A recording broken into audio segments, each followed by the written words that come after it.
আসসালামু আলাইকুম প্রিয় দর্শক, আপনারা কেমন আছেন? আশা করি ভালো আছেন। আপনাদের সামনে আরেকটি নতুন ভিডিও নিয়ে হাজির হলাম।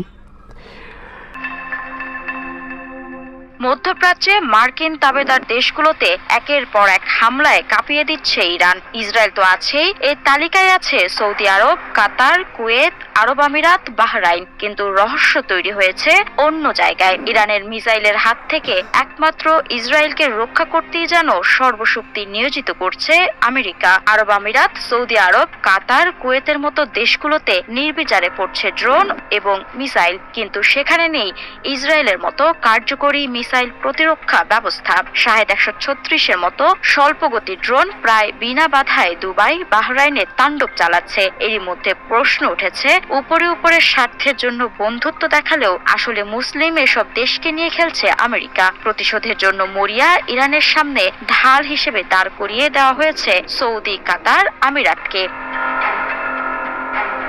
যুদ্ধের বলির পাঠা বানানো হয়েছে আরব রাষ্ট্রগুলোকে। ইরানের বিপ্লবী গার্ড IRGC বলছে, মধ্যপ্রাচ্যের বিভিন্ন দেশে থাকা আমেরিকার অন্তত 27টি ঘাঁটিতে হামলা চালানো হয়েছে, কিন্তু আসল ক্ষতি হচ্ছে সেসব দেশের বেসামরিক স্থাপনা এবং ব্যবস্থা বাণিজ্যে। নিহত হচ্ছে বাংলাদেশের মতো দেশের অভিবাসীরা। তেল গ্যাস বাণিজ্যে মারাত্মক ধস নেমেছে। অপরদিকে ইসরায়েলে ইরানের মিসাইল বৃষ্টি চললেও দেশটিকে রক্ষায় রীতিমতো 3 থেকে 4 স্তরের প্রতিরক্ষা ব্যবস্থা আছে। আমেরিকা সর্বশক্তি দিয়ে রক্ষা করছে ইসরায়েলকে, যেন নেতানিয়াহুর গায়ে ফুলের টোকাও না পড়ে। আসল কথা হচ্ছে, মধ্যপ্রাচ্যকে নিয়ন্ত্রণ করতে হলে ইসরায়েল ছাড়া কোনো গতি নেই। কৌশলগতভাবেই ইসরায়েলকে যুক্তরাষ্ট্রের প্রয়োজন। উন্নত প্রযুক্তি ও গোয়েন্দা তথ্য বিনিময় দুই দেশের সম্পর্ককে ঘনিষ্ঠ করে। এমনকি মধ্যপ্রাচ্যে সরাসরি সৈন্য না রেখেও প্রভাব বজায় রাখতে ইসরায়েল ভরসার কাজ করে। এক কথায় এখন বলাই যায়, মধ্যপ্রাচ্যে যা আমেরিকা তাই ইসরায়েল, আর বাকি সব দেশ প্রয়োজন করে ছুঁড়ে ফেলার বস্তু।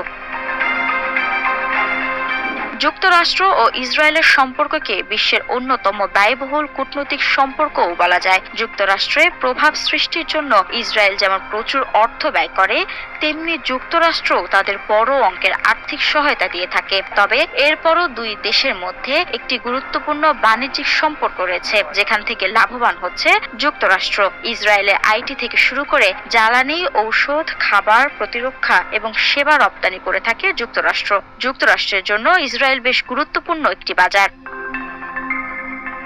ইরানের নীতি হচ্ছে, নিজেরা ভালো না থাকলে মধ্যপ্রাচ্যে দেশগুলোকে ভালো থাকতে দেবে না। মিসাইল এবং ড্রোন হামলার মাধ্যমে তার প্রমাণও রাখছে তারা। আসলে প্রকৃতপক্ষে ক্ষতি মধ্যপ্রাচ্যে সেসব সুন্নি মুসলিম রাষ্ট্রগুলো, যা আমেরিকা ও ইসরায়েলের দাবার চাল হিসেবে ব্যবহৃত হচ্ছে। যা ক্ষতি হওয়ার সৌদি, কাতার, কুয়েত, আমিরাতেরই হবে। হয়তো বহাল তবিয়তেই থাকবে ইসরায়েল আর তার মাস্টার আমেরিকা। যদি ভিডিওটা ভালো লাগে, লাইক, শেয়ার, কমেন্ট করে জানাবেন। আর এরকম নতুন কোনো ভিডিও পেতে চ্যানেলটা সাবস্ক্রাইব করবেন। সবাই ভালো থাকবেন। আল্লাহ হাফেজ।